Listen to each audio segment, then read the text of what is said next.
Hello everyone, ಎಲ್ಲರಿಗೂ ಈ ಒಂದು ವಿಡಿಯೋಗೆ ಸ್ವಾಗತ. ಇವತ್ತು ನಾವು ಮಾತಾಡ್ತಿರುವಂಥದ್ದು ಕೃಷ್ಣ ರುಕ್ಮಿಣಿಯ ಒಂದು ಕತೆ. ಕೃಷ್ಣ ರುಕ್ಮಿಣಿಯ ಮದುವೆ ಹೇಗಾಯಿತು ಏನು ಅನ್ನೋದು ಈ ಒಂದು ಕಥೆಯಲ್ಲಿ ತಿಳ್ಕೊಳ್ಳೋಣ. ಅದಕ್ಕಿಂತ ಮುಂಚೆ ಒಂದು ವಿಷಯದ ಬಗ್ಗೆ ಮಾತಾಡಬೇಕಿತ್ತು. ಪ್ರತಿ ಸತಿ ಯುದ್ಧ ಮಾಡಬೇಕು ಅಂತಂದಾಗ ನಮ್ಮ ಕೈಯಲ್ಲಿ ಯಾವುದಾದ್ರೂ ಆಯುಧ ಇರಲೇಬೇಕು ಅನ್ನೋದು ನೆಸೆಸಿಟಿ ಇಲ್ಲ. ಯಾಕೆ ಅಂತಂದರೆ ಆ ಆಯುಧದಿಂದ ನಾವು ಒಂದು ಸ್ವಲ್ಪ ಹೊತ್ತು ಯುದ್ಧ ಆಡ್ಬೋದು. ಆದರೂ ಕೂಡ ಕೆಲವೊಂದು ಸತಿ ನಮಗೆ ನಮ್ಮ ಚತುರತೆ ಏನಿದೆ ಅದು ತುಂಬ ಮುಖ್ಯ ಆಗುತ್ತೆ. ನಮ್ಮ ಚತುರತೆಯಿಂದ, ನಮ್ಮ ಮಾತುಗಳಿಂದ ನಮ್ಮ ಮುಂದೆ ಇರುವಂಥವ್ರನ್ನ ಕೂಡ ನಮಗೆ ಸೋಲಿಸೋ ಅಷ್ಟು ಧೈರ್ಯ ಇರುತ್ತೆ, ಅಷ್ಟು ಶಕ್ತಿ ನಮಗೆ ಸಿಗುತ್ತೆ. ಈ ಒಂದು ಕಥೆಯಲ್ಲಿ ಕೂಡ ಅಷ್ಟೇ ಆ ಚತುರತೆ ಹೇಗೆಲ್ಲ ವರ್ಕ್ ಆಗುತ್ತೆ ಅನ್ನೋದನ್ನ ಈ ಒಂದು ವಿಡಿಯೋದಲ್ಲಿ ನಾವು ತಿಳ್ಕೊಳ್ಳೋಣ. ನಿಮ್ಮೆಲ್ಲರಿಗೂ ಈ ಒಂದು ವಿಡಿಯೋ ಇಷ್ಟ ಆಗುತ್ತೆ ಅಂತ ಅಂದ್ಕೊಂಡಿದ್ದೀನಿ. ಬನ್ನಿ ಲೇಟ್ ಮಾಡಲಿಲ್ಲಂಗೆ ಈ ಒಂದು ವಿಡಿಯೋನ ಶುರು ಮಾಡೋಣ. ಕೃಷ್ಣನ ಬಗ್ಗೆ ನಾವು ಮಾತಾಡಬೇಕು ಅಂತಂದರೆ ನಮ್ಮೆಲ್ಲರಿಗೂ ಗೊತ್ತಿರೋ ಹಾಗೆ ಕೃಷ್ಣ ತನ್ನ ಇಡೀ ಜನ್ಮನ ಎಲ್ಲರಿಗೂ ಒಂದು ಸ್ಫೂರ್ತಿಯಾಗಿ ನಿಂತ್ಕೊಳ್ಳೋ ಥರ ಒಂದು ತೋರಿಸಿದ್ದಾನೆ. ಅಂತಂದರೆ ಅವನು ಹುಟ್ಟಿದಾಗಿಂದನೂ ಅಷ್ಟೇ ಕೊನೆಯವರೆಗೂ, ತನ್ನ ಕೊನೆ ಉಸಿರಿನವರೆಗೂ ಆ ಒಂದು ಅವತಾರದಲ್ಲಿ ಜನರು ಹೇಗೆ ಬದುಕಬೇಕು, ಯಾವುದು ಮಾಡೋದು ಸರಿ, ಯಾವುದು ಅಧರ್ಮ, ಯಾವುದು ಧರ್ಮ ಅನ್ನೋದನ್ನ ತುಂಬ ಚೆನ್ನಾಗಿ ಪಾಠ ಹೇಳ್ಕೊಂಡು ಬಂದಿದ್ದಾನೆ. ತುಂಬ ನೀತಿ ಪಾಠಗಳನ್ನ ನಮಗೆ ತಿಳಿಸಿದ್ದಾನೆ. ಇವತ್ತಿನ ವಿಡಿಯೋದಲ್ಲಿ ಕೂಡ ಅಷ್ಟೇ ಈ ಒಂದು ಕತೆ ತುಂಬ ಚೆನ್ನಾಗಿ ಅರ್ಥ ಆಗುತ್ತೆ ಅಂತ ಅಂದ್ಕೊಂಡಿದ್ದೀನಿ. ಯಾಕೆಂತಂದರೆ ಇವತ್ತು ನಾವು ಮಾತಾಡ್ತಿರುವಂಥದ್ರೊಳಗೆ ದ್ವೇಷನೂ ಇದೆ, ಪ್ರೀತಿಯೂ ಇದೆ. ಅದು ಮೊದಲು ನಾವು ಮಾತಾಡೋಣ ಜರಾಸಂದ್ರನ ಬಗ್ಗೆ. ಜರಾಸಂದ್ರ ನಮ್ಮೆಲ್ಲರಿಗೂ ಗೊತ್ತಿರೋ ಹಾಗೆ ಜರಾಸಂದ್ರನಿಗೆ ಕೃಷ್ಣನ ಮೇಲೆ ತುಂಬ ಕೋಪ ಇರುತ್ತೆ. ಕೃಷ್ಣನ ಸಾಯಿಸಬೇಕು ಅಂತ ತುಂಬಾ ಕನಸುಗಳನ್ನ ಕಂಡಿರ್ತಾನೆ. ಕೃಷ್ಣನ ಮತ್ತು ಕೃಷ್ಣನಿಗೆ ಯಾರ್ಯಾರೆಲ್ಲ ತುಂಬ ಇಷ್ಟಪಟ್ಟಿರ್ತಾರೆ, ಕೃಷ್ಣನ ಪ್ರಿಯವಾದವ್ರು ಯಾರಿರ್ತಾರೆ ಅವ್ರನ್ನೆಲ್ಲರನ್ನೂ ಕೊಲ್ಲಬೇಕು ಅನ್ನೋದು ಜರಾಸಂದ್ರನ ಒಂದು ದೊಡ್ಡ ಕನಸಾಗಿತ್ತು. ಒಂದು ಸತಿ ಏನಾಗುತ್ತೆ, ಈ ಎಲ್ಲ ಕನಸುಗಳು ಕೃಷ್ಣನ ಕೈಯಿಂದ ಸೋತು ಅವನಿಗೆ ಸಾಕಾಗಿತ್ತು. ಕೊನೆಯದಾಗಿ ಏನಾದರೂ ಮಾಡಿ ಕೃಷ್ಣನ ಸಾಯಿಸಲೇಬೇಕು ಈ ಸತಿ ಅಂತ ತುಂಬ ದೊಡ್ಡ ಸೈನ್ಯನ ಕಟ್ಕೊಂಡು ಜರಾಸಂದ್ರ ಹೋಗ್ತಾನೆ. ಜರಾಸಂದ್ರ ಮಥುರಾಗೆ ಹೋದಾಗ ಅಲ್ಲಿ ಒಂದು ನರಮಾನವ ಕೂಡ ಇರೋದಿಲ್ವಂತೆ. ಜರಾಸಂದ್ರನಿಗೆ ನೋಡಿ ಆಶ್ಚರ್ಯ ಆಗುತ್ತೆ. ಯಾಕೆ ಅಂತಂದರೆ ಮಥುರಾದಲ್ಲಿ ಯಾವಾಗಲೂ ಅಷ್ಟೇ ತುಂಬ ಜನಗಳು ತುಂಬಿರ್ತಿದ್ರು. ಆದರೆ ಯಾಕೆ ಈ ಸತಿ ಯಾವ ಜನ ಕೂಡ ಇಲ್ಲ, ಎಲ್ಲಿ ಹೋಗಿದ್ದಾರೆ ಇವರೆಲ್ಲರೂ ಅನ್ನೋದು ಜರಾಸಂದ್ರನಿಗೆ ತುಂಬ ಕೋಪ ಬರುವಂಥ ವಿಷಯ ಕೂಡ ಆಗಿತ್ತು. ಹುಡುಕ್ತಾ ನೋಡಿದ್ರು ಯಾವ ಜನ ಕೂಡ ಅಲ್ಲಿ ಕಾಣಿಸ್ತಾ ಇರಲಿಲ್ಲ. ಆದರೆ ಈ ಸತಿ ಮಾತ್ರ ಜರಾಸಂದ್ರ ತುಂಬ ದೊಡ್ಡ ಸೈನ್ಯದಿಂದ ಹೋಗಿರ್ತಾನೆ ಎಲ್ಲರನ್ನೂ ಸಾಯಿಸಬೇಕು ಅಂತ. ಆದರೆ ಇಲ್ಲಿ ಜನರೇ ಇಲ್ಲ ಅನ್ನೋದು ಕಂಡು ಜರಾಸಂದ್ರನಿಗೆ ಕೋಪ ಬರುತ್ತೆ. ಹೇಗೆ ಸಾಯಿಸೋದು, ಏನು ಮಾಡೋದು ಅಂತ ಸುತ್ತಲೂ ನೋಡ್ತಿರುವಾಗ ತುಂಬ ದೂರದಲ್ಲಿ ಕಣ್ಣಾಡಿಸ್ತಾನೆ. ಇಬ್ಬರು ವ್ಯಕ್ತಿ ಕಾಣ್ತಾರೆ. ಅವನಿಗೆ ತಿಳಿಯುತ್ತೆ ಅದು ಕೃಷ್ಣ ಮತ್ತು ಬಲರಾಮ ಅಂತ. ಕೃಷ್ಣನ ಲೀಲೆಗಳಿಂದ ಕೃಷ್ಣ ತುಂಬ ಫೇಮಸ್ ಆಗಿರ್ತಾನೆ. ಹಾಗೆ ಬಲರಾಮನ ಶಕ್ತಿ, ಒಂದು ಬಲ, ಇದರಿಂದನೇ ಅವನು ತುಂಬಾ ಫೇಮಸ್ ಆಗಿರ್ತಾನೆ ಅಂತ ಕೂಡ ಹೇಳ್ಬೋದು. ಇವರಿಬ್ಬರನ್ನ ತುಂಬ ದೂರದಲ್ಲಿ ನೋಡ್ತಾನೆ. ನೋಡಿದ ತಕ್ಷಣ ಅವನ ಇಡೀ ಸೈನ್ಯನ ಕಳಿಸ್ತಾನೆ. ಹೋಗಿ ಅವ್ರ ಹಿಂದೆ ಹೋಗ್ಬಿಟ್ಟು ಅವ್ರನ್ನ ಹೇಗಾದರೂ ಮಾಡಿ ಅವ್ರನ್ನ ಸೋಲಿಸಿ ಅವ್ರನ್ನ ಎಳ್ಕೊಂಬನ್ನಿ, ಅವ್ರನ್ನ ಸಾಯಿಸಬೇಕು ಅಂತ. ಹಾಗೆ ಮೊದಲು ಸೈನ್ಯನ ಬಿಡ್ತಾನೆ, ಹಾಗೆ ಹಿಂದೆಯಿಂದ ಅವನು ಕೂಡ ಹೋಗ್ತಾ ಇರ್ತಾನೆ.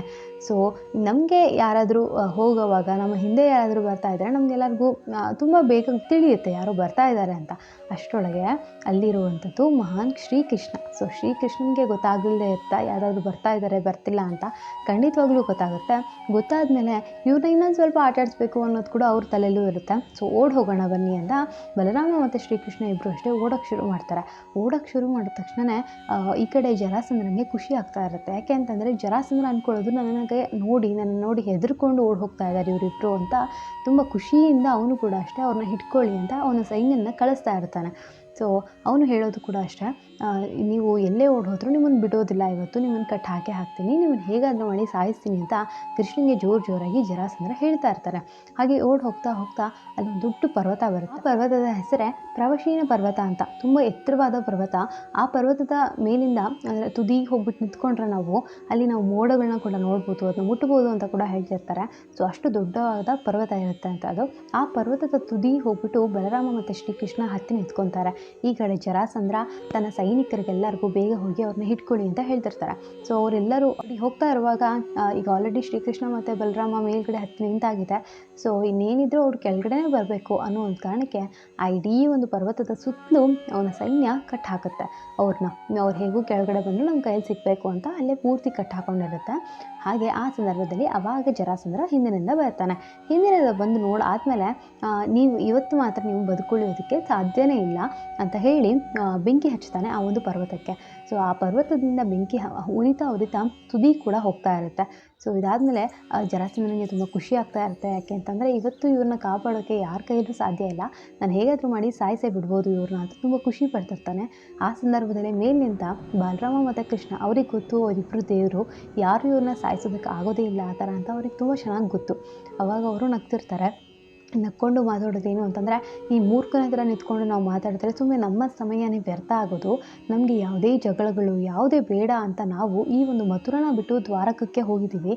ಮತ್ತೆ ಇಲ್ಲಿ ಇವನ ಹತ್ರ ನಿಂತ್ಕೊಂಡು ಜಗಳ ಆಡಿಕೊಂಡು ಮತ್ತೆ ಒಂದು ರಂಪಾಟ ಮಾಡೋದು ಬೇಡ, ಹೋಗಿಬಿಡೋಣ ಅಂತ ಅಲ್ಲಿಂದ ಒಂದು ನದಿಗೆ ಹಾರ್ತಾರೆ. ನದಿಗೆ ಹಾರಿ ನದಿಯಿಂದ ಅವರು ಸೀದಾ ದ್ವಾರಕಕ್ಕೆ ಹೋಗಿ ತಲುಪ್ತಾರೆ. ದ್ವಾರಕಕ್ಕೆ ತಲುಪಿದ ಮೇಲೆ ಕೂಡ ಅಷ್ಟೇ, ದಿನೇ ದಿನೇ ತುಂಬ ಸುಂದರವಾಗಿ ಬದಲಾಗ್ತಾ ಇರುತ್ತೆ. ದ್ವಾರಕದಲ್ಲಿ ಇಂಥದ್ದಿಲ್ಲ ಅನ್ನೋ ಹಾಗಿಲ್ಲ, ಆ ಥರ ಅದನ್ನ ತುಂಬಾ ಸುಂದರವಾಗಿ ಭೂಲೋಕದ ವೈಕುಂಠ ಥರ ಕೃಷ್ಣ ದ್ವಾರಕನ ಮಾಡ್ತಾ ಇರ್ತಾನೆ. ಆದರೆ ಇತ್ತ ಜರಾಸಂದ್ರ ಅಲ್ಲೇ ಇರ್ತಾನೆ. ಅಲ್ಲಿ ಪೂರ್ತಿ ತುದಿ ತನಕ ಹೋಗಿ ಅವ್ನು ಅಂದ್ಕೊಳ್ಳೋದೇನು ಅಂತಂದರೆ, ಕೃಷ್ಣ ಮತ್ತು ಬಲರಾಮ ಇಲ್ಲಿ ಸುಟ್ಟು ಹೋದರು. ಯಾಕೆ ಅಂತಂದರೆ ಆ ಪರ್ವತದ ಮೇಲಿರುವಂಥ ಒಂದು ಚಿಕ್ಕ ಇರುವೆ ಕೂಡ ಇವಾಗ ಬದುಕಿರೋದಕ್ಕೆ ಸಾಧ್ಯ ಇಲ್ಲ. ಅಂಥದ್ರೊಳಗೆ ಕೃಷ್ಣ ಮತ್ತು ಬಲರಾಮ ಹೇಗೆ ಬದುಕಿರ್ತಾರೆ, ಅವರು ಕೂಡ ಸತ್ತು ಹೋಗಿರ್ತಾರೆ ಅಂತ ಅಂದ್ಕೊಂಡು ಅದು ಪೂರ್ತಿ ಉರಿದಾದ್ಮೇಲೆ ಅವನು ಕೂಡ ಖುಷಿಯಿಂದ ತನ್ನ ಒಂದು ರಾಜ್ಯಕ್ಕೆ ಹೊರಡ್ತಾನೆ. ಈ ಕಡೆ ದ್ವಾರಕಕ್ಕೆ ಬಂದ ಕೃಷ್ಣನಿಗೆ ಒಂದು ಸಂದೇಶ ಬರುತ್ತೆ. ಆ ಸಂದೇಶದ ಯಾರಿಂದ ಬಂದಿರುತ್ತೆ ಅಂದರೆ, ವಿದರ್ಭ ರಾಜ ಭೀಷ್ಮ ಮಕಯಿಂದ ಒಂದು ಸಂದೇಶ ಬಂದಿರುತ್ತೆ. ಆ ವಿದರ್ಭ ರಾಜ ಭೀಷ್ಮಂಗೆ 5 ಜನ ಮಕ್ಕಳಿರ್ತಾರೆ.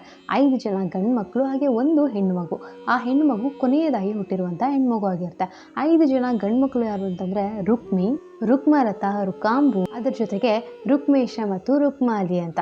ಅದಾದಮೇಲೆ ಕೊನೆಯದಾಗಿ ಹುಟ್ಟಿರುವಂಥ ಹೆಣ್ಮಗುವಿನ ಹೆಸರು ರುಕ್ಮಿಣಿ ಅಂತ. ಸೊ ಈ 5 ಜನ ಸಹೋದರರಿಗೂ ಒಂದೇ ಒಂದು ತಂಗಿ ಇದ್ದಿದ್ದು, ಅವಳ ಹೆಸರೇ ರುಕ್ಮಿಣಿ.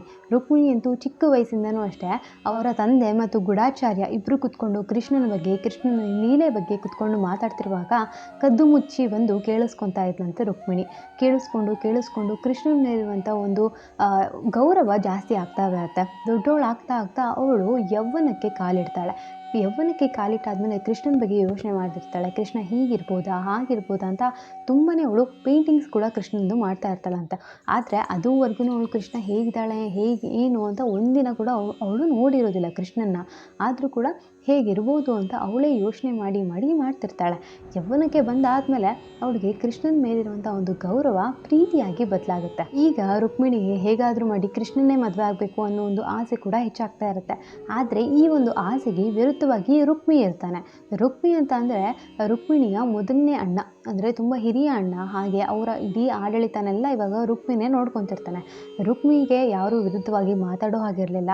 ಯಾಕಂತಂದರೆ ಅವನು ತುಂಬಾ ಸ್ಟ್ರಾಂಗ್ ಆಗಿದ್ದ, ತುಂಬ ವರಗಳನ್ನೆಲ್ಲ ಪಡ್ಕೊಂಡಿರುವಂಥ ವ್ಯಕ್ತಿ ಆಗಿದ್ದ. ರುಕ್ಮಿಗಂತೂ ಕೃಷ್ಣನ ಕಂಡ್ರೇ ಆಗ್ತಿರಲ್ಲ. ಯಾವಾಗೆಲ್ಲ ಅವನಿಗೆ ಸಮಯ ಸಿಗ್ತಿರುತ್ತೆ ಆ ಸಮಯದೆಲ್ಲ ಕೂಡ ಕುತ್ಕೊಂಡು ಕೃಷ್ಣನ ಬಗ್ಗೆ ಏನಾದರೂ ಕೆಟ್ಟದಾಗಿ ಮಾತಾಡೋದು, ಅವನ ಬಗ್ಗೆ ಏನಾದರೂ ಒಂದು ತಪ್ಪು ಊಹೆಗಳನ್ನ ಮಾಡಿಕೊಂಡು ಎಲ್ಲರಿಗೂ ಹೇಳ್ತಾ ಇರೋದು, ಈ ಥರನೇ ಮಾಡ್ತಾ ಕೂರ್ತಿದ್ದ ರುಕ್ಮಿ. ಹಾಗೆ ರುಕ್ಮಿ ಅಂತ ಅಂದ್ಕೊಂಡಿದ್ದ ಅಂದರೆ ಅವನ ಬಾಲ್ಯದ ಗೆಳೆಯ ಶಿಶುಪಾಲು ಅಂತ, ಅವನಿಗೆ ರುಕ್ಮಿಣಿನ ಕೊಟ್ಟು ಮದುವೆ ಮಾಡಬೇಕು ಅಂತ ಇವಾಗ ರುಕ್ಮಿ ಯೋಚನೆ ಮಾಡ್ತಿರ್ತಾರೆ. ಹಾಗೆ ಅವನು ಅಂದ್ಕೊಳ್ಳೋದು ತುಂಬ ದಿನಗಳು ಕಾಲಕ್ಕೆ ತಡೆಯೋದು ಬೇಡ, ಒಂದು ಸ್ವಲ್ಪ ದಿನಗಳಲ್ಲೇ ಎಂಗೇಜ್ಮೆಂಟ್ ಎಲ್ಲ ಮಾಡಿ ಆಮೇಲೆ ಮದುವೆ ಮಾಡಿ ಕಳ್ಸೋಣ ಅಂತ ರುಕ್ಮಿ ಯೋಚನೆ ಮಾಡ್ತಿರ್ತಾನೆ. ಆದರೆ ರುಕ್ಮಿಣಿಗಂತೂ ಶಿಶುಪಾಲನ ಜೊತೆ ಮದುವೆ ಆಗೋಕ್ಕೆ ಚೂರು ಆಸೆ ಇರೋದಿಲ್ಲ. ಅವಳು ಅಂದ್ಕೊಳ್ಳೋದೇನು ಅಂತಂದರೆ, ನಾನು ಮದುವೆ ಅಂತ ಆದರೆ ಅದು ಕೃಷ್ಣನ್ನೇ, ಅದು ಈ ಜನ್ಮದಲ್ಲಿ ಮಾತ್ರ ಅಲ್ಲ, ಇನ್ನೆಷ್ಟೇ ಜನ್ಮಗಳು ಬಂದರೂ ಕೂಡ ಅಷ್ಟೇ ಕೃಷ್ಣನ ಜೊತೆ ಮಾತ್ರ ನಾನು ಮದುವೆ ಆಗೋದು ಅಂತ ರುಕ್ಮಿಣಿ ತುಂಬಾ ಬಲವಾಗಿ ನಂಬಿರ್ತಾಳೆ. ಹಾಗೆ ಇದನ್ನೇ ಅವಳ ಮನಸ್ಸಲ್ಲಿ ಕೂಡ ಇಟ್ಕೊಂಡು ಕೂತಿರ್ತಾಳೆ. ಆವಾಗ ರುಕ್ಮಿಣಿ ಅಗ್ನಿಯುತ ಬ್ರಾಹ್ಮಣ ಅಂತ ಒಬ್ಬ ಬ್ರಾಹ್ಮಣನ ಕೈಯಲ್ಲಿ ಎಲ್ಲ ಸಂದೇಶನ ಕೃಷ್ಣನಿಗೆ ತಲುಪಿಸೋಕೆ ಕುತ್ಕೊಂಡು ಅವಳು ಹೇಳ್ತಾಳೆ, ನಾನು ಯಾರನ್ನೂ ಬೇರೆಯವ್ರನ್ನ ಮದುವೆ ಆಗಲ್ಲ, ನೀವೇ ಬಂದು ನನ್ನ ಕರ್ಕೊಂಡು ಹೋಗಿ, ನಾವು ನಿಮ್ಮನ್ನೇ ಮದುವೆ ಆಗೋದು, ನಾನು ನಿನ್ನನ್ನು ತುಂಬ ಪ್ರೀತಿಸಿದ್ದೀನಿ ಕೃಷ್ಣ ಅಂತ ಒಂದು ಸಂದೇಶನ ಕೃಷ್ಣನಿಗೆ ತಲುಪಿಸ್ತಾಳೆ. ಈ ಒಂದು ಸಂದೇಶ ಕೃಷ್ಣನಿಗೆ ತಲುಪಿದ ತಕ್ಷಣವೇ ಕೃಷ್ಣ ಅಂತೂ ಒಂಚೂರು ಕೂಡ ಯೋಚನೆ ಕೂಡ ಮಾಡೋದಿಲ್ಲ. ಯಾಕೆ ಅಂತಂದರೆ ಅವಳಲ್ಲಿ ಇರುವಂಥ ಪ್ರೀತಿ, ಒಂದು ಧೈರ್ಯ, ಇಷ್ಟೆಲ್ಲ ಅವರ ಅಣ್ಣ ಆಪೋಸಿಟ್ ಹಾಕ್ಕೊಂಡ್ರೂ ಅವಳು ಈ ಥರ ಕಳಿಸಿರೋದ್ರಿಂದ ಅವನಿಗೆ ತುಂಬಾ ಖುಷಿ ಇರುತ್ತೆ ಅವಳ ಮೇಲೆ. ಆ ಕಾರಣದಿಂದ ಅದೇ ಸಮಯಕ್ಕೆ ಸಾರಥಿನ ತಗೊಂಡು ಅವನು ಅಲ್ಲಿಂದ ಹೊರಟು ಇಲ್ಲಿ ಇವಳಿರುವಂಥ ಜಾಗಕ್ಕೆ ಬಂದುಬಿಡ್ತಾನೆ. ಕೃಷ್ಣ ಈಗ ವಿದರ್ಭ ರಾಜ್ಯಕ್ಕೆ ಬಂದಿರೋದು ಇನ್ನೂ ರುಕ್ಮಿಣಿಗೆ ಗೊತ್ತಿರೋದಿಲ್ಲ ವಿಷಯ. ಆದರೆ ಕೃಷ್ಣ ಇಲ್ಲಿ ವಿದರ್ಭ ರಾಜ್ಯಕ್ಕೆ ಬಂದ ತಕ್ಷಣ ನೋಡಿದಾಗ ತುಂಬ ಖುಷಿ ಒಂದು ವಾತಾವರಣ ಕ್ರಿಯೇಟ್ ಆಗಿರುತ್ತಲ್ಲಿ. ಯಾಕೆ ಅಂತಂದರೆ ಇವಾಗ ಅವರು ರುಕ್ಮಿಣಿಯ ಒಂದು ನಿಶ್ಚಿತಾರ್ಥನ ಮಾಡ್ತಿರ್ತಾರೆ ಶಿಶುಪಾಲನ ಜೊತೆಗೆ. ಸೊ ಆ ಕಾರಣದಿಂದ ತುಂಬಾ ಸಡಗರ, ಸಂತೋಷ ತುಂಬಿರುತ್ತೆ. ಹಾಗೆ ಶಿಶುಪಾಲ, ಜರಾಸಂದ್ರ, ಸಾಲ್ವ ಮತ್ತು ಇನ್ನೂ ತುಂಬಾ ಶಕ್ತಿಯುತವಾಗಿರುವಂಥ ಋಷಿಮುನಿಗಳು ಎಲ್ಲರೂ ಅಲ್ಲಿ ಬಂದು ಸೇರ್ಕೊಂಡಿರ್ತಾರೆ. ಅದೇ ಸಂದರ್ಭದಲ್ಲಿ ಇಲ್ಲಿ ರುಕ್ಮಿಣಿ ಕೂಡ ಇವಾಗ ಗೌರಿ ಪೂಜೆ ಮಾಡೋಕ್ಕೆ ತಯಾರಿ ಮಾಡಿಕೊಂಡು ಕರ್ಕೊಂಡು ಹೋಗಿರ್ತಾರೆ. ರುಕ್ಮಿಣಿ ಗೌರಿ ಪೂಜೆನೆಲ್ಲ ಮಾಡಿಕೊಂಡು ಹೊರಗಡೆ ಬಂದ ತಕ್ಷಣ ರುಕ್ಮಿಣಿ ನೋಡೋದೇನು ಅಂತಂದರೆ, ಒಂದು ರಥಸಾರಥಿ ಮೇಲೆ ಕೃಷ್ಣ ಕೂತಿರ್ತಾನೆ. ಆ ಬಿಸಿಲಿನ ಕಿರಣಗಳು ಕೃಷ್ಣನ ಮೇಲೆ ಬೀಳ್ತಾ ಇರುತ್ತೆ. ಅದೇ ಮೊದಲನೇ ಬಾರಿ ಕೃಷ್ಣನ ಅವಳು ನೋಡೋದು ಅವಳ ಕಣ್ಣುಗಳಿಂದ. ಸೊ ಇದಕ್ಕಿಂತ ಮುಂಚೆ ಅವಳು ಬರೀ ಚಿತ್ರನ ಬಿಡಿಸಿ ಅವಳೇ ಯೋಚನೆ ಮಾಡ್ತಿದ್ಲು. ಆದರೆ ಇದೇ ಮೊದಲನೇ ಬಾರಿಗೆ ಕೃಷ್ಣ ಹೀಗೆ ಇದ್ದಾನೆ ಅಂತ ಅವಳು ನೋಡ್ತಾಳೆ. ನೋಡಾದ ತಕ್ಷಣ ಅವಳು ಕಳೆದು ಹೋಗಿಬಿಡ್ತಾಳೆ ಅವನ ಪ್ರೀತಿಗೆ. ಅವಳು ನಿಂತ್ಕೊಂಡಿದ್ದ ಜಾಗದಲ್ಲೇ ಒಂಥರ ಸ್ಟ್ಯಾಚ್ಯೂ ಥರನೇ ನಿಂತಿರ್ತಾಳೆ, ಅಲ್ಲಾಡ್ತಾನೂ ಕೂಡ ಇರೋದಿಲ್ಲ. ಕೃಷ್ಣ ಅವಳನ್ನು ನೋಡಿದ ತಕ್ಷಣ ಹೋಗಿ ಅವಳ ಕೈಗಳನ್ನ ಇಟ್ಕೊಂಡು ಆ ರಥಸಾರಥಿ ಮೇಲೆ ಬಂದು ಕೂರಿಸ್ತಾನೆ. ಬಂದು ಕೂರಿಸಿರೋ ತನಕನೂ ಅಷ್ಟೇ ರುಕ್ಮಿಣಿಗೆ ಇದೆಲ್ಲ ಕನಸು ಥರನೇ ಕಾಣ್ತಾ ಇರುತ್ತೆ. ರುಕ್ಮಿಣಿ ಇದನ್ನೆಲ್ಲ ಇನ್ನೂ ನಂಬ್ತಾನೆ ಇರಲ್ಲ, ಕೃಷ್ಣ ನಿಜ ಬಂದು ನನ್ನ ಕರ್ಕೊಂಬಂದು ಈ ಥರ ಕೂರಿಸಿದ್ದಾನೆ ಅಂತ. ಇದನ್ನು ನೋಡಿದಂಥ ಶಿಶುಪಾಲ, ರುಕ್ಮಿ, ಜರಾಸಂದ್ರ ಎಲ್ಲರೂ ಅಲ್ಲೇ ಇರ್ತಾರೆ. ಎಲ್ಲರೂ ಇವನ ಮೇಲೆ ವಿರುದ್ಧವಾಗಿ ಯುದ್ಧ ಮಾಡೋಕ್ಕೆ ಬರ್ತಾ ಇರ್ತಾರೆ. ಈ ಕಡೆ ಬಲರಾಮನಿಗೆ ಮೊದಲು ಗೊತ್ತಿರೋದಿಲ್ಲ ಕೃಷ್ಣ ಈ ಥರ ಹೋಗಿರೋವಂಥ ವಿಷಯ. ಆಮೇಲೆ ಗೊತ್ತಾದ ತಕ್ಷಣವೇ ಅವನು ಕೃಷ್ಣನ ಇಡೀ ಸೈನ್ಯನ ಕರ್ಕೊಂಡು ವಿದರ್ಭ ರಾಜ್ಯಕ್ಕೆ ಬರ್ತಾನೆ. ಯಾಕೆ ಅಂತಂದರೆ ಅಕಸ್ಮಾತ್ ಅಲ್ಲೇನಾದರೂ ಜಾಸ್ತಿ ಯುದ್ಧ ಗಿದ್ದ ನಡೆದ್ರೆ ರಾಜ್ಯ ಸೈನ್ಯ ಕೂಡ ಇರಬೇಕು ಅನ್ನೋ ಒಂದು ಕಾರಣಕ್ಕೆ ಬಲರಾಮ ಎಲ್ಲರನ್ನೂ ಕರ್ಕೊಂಡು ಬಂದಿರ್ತಾನೆ. ಆವಾಗ ನೀವು ಜರಾಸಂಧನಿಗೆ ಆ್ಯಕ್ಚುಲಿ ನೋಡಿದ ತಕ್ಷಣ ಶಾಕ್ ಆಗುತ್ತೆ. ಯಾಕೆ ಅಂತಂದರೆ ಇವಾಗಾದರೂ ನಾನು ಅವ್ರನ್ನೆಲ್ಲ ಸಾಯಿಸಿ ಬಂದಿದ್ದೀನಿ, ಆದರೆ ಇಲ್ಲಿ ಹೇಗೆ ಕೃಷ್ಣ ಇದ್ದಾನೆ ಅಂತ ನೋಡಿ ಅವನಿಗೆ ತುಂಬಾ ಆಶ್ಚರ್ಯ ಆಗುತ್ತೆ. ಅವನಿಗೆ ಇನ್ನೂ ಗೊತ್ತಾಗ್ತಾನೆ ಇರೋದಿಲ್ಲ ಹೇಗೆ ಬಂದ ಏನು ಅಂತ ಗೊತ್ತಾಗ್ತಿರಲ್ಲ. ಅದೇ ಸಂದರ್ಭದಲ್ಲಿ ಕೃಷ್ಣ ಯಾರ ಮಾತನ್ನೂ ಕೇಳದೆ ಒಬ್ಬ ರುಕ್ಮಿಣಿನ ಬಂದು ಅವನು ರಥಸಾರಥಿ ಮೇಲೆ ಕೂರಿಸ್ಕೊಂಡಿರ್ತಾರೆ. ರುಕ್ಮಿಣಿಯನ್ನು ಕೈ ಇಟ್ಕೊಂಡು ರಥಸಾರಥಿಯಿಂದ ಹೊರಡ್ತಾ ಇರ್ತಾನೆ. ಅದೇ ಸಂದರ್ಭದಲ್ಲಿ ಅಲ್ಲಿ ಬಲರಾಮ ಬರ್ತಾನೆ. ಬಲರಾಮ ನೋಡಿ ಆಲ್ರೆಡಿ ಇವಾಗ ರುಕ್ಮಿಣಿ ಬಂದು ಕೂತಿದ್ದಾಳೆ ಅನ್ನೋದು ತಿಳಿದು ಅವನು ಏನು ಜಾಸ್ತಿ ಮಾತಾಡೋದಿಲ್ಲ, ಹಾಗೆ ಆ ರಥಸಾರಥಿ ಹಿಂದೆನೇ ಅವನು ಕೂಡ ಹೊರಡೋಕ್ಕೆ ಶುರು ಮಾಡ್ತಾನೆ. ಆವಾಗ ಶಿಶುಪಾಲ, ರುಕ್ಮಿ ಇವರೆಲ್ಲರೂ ಅವರ ಸೈನ್ಯದ ಜೊತೆಗೆ ಕೃಷ್ಣನ ಜೊತೆಗೆ ಇವಾಗ ಯುದ್ಧ ಮಾಡೋದಕ್ಕೆ ಬರ್ತಾರೆ. ಕೃಷ್ಣನು ಕೂಡ ಅಷ್ಟೇ ತನ್ನ ಯಾದವ ಸೈನ್ಯ ಏನಿದೆ ಆ ಯಾದವ ಸೈನ್ಯನ ಕೂಡ ಅವ್ರ ಜೊತೆಗೆ ಯುದ್ಧ ಮಾಡೋದಕ್ಕೆ ಬಿಡ್ತಾನೆ. ಈ ಯುದ್ಧಗಳನ್ನೆಲ್ಲ ನೋಡ್ತಿರುವಾಗ ರುಕ್ಮಿಣಿಗೆ ಸ್ವಲ್ಪ ಭಯ ಆಗುತ್ತೆ. ಆವಾಗ ಕೃಷ್ಣ ಹೇಳೋ ಒಂದು ಮಾತು, ನನ್ನಲ್ಲಿ 1% ಕೋಪ ಅನ್ನೋದಿದ್ರೆ ಇನ್ನು ಉಳಿದಿರೋ ಪೂರ್ತಿ ನಾನು ತುಂಬಾ ಪ್ರೀತಿಯಿಂದ ತುಂಬ್ಕೊಂಡಿದ್ದೀನಿ.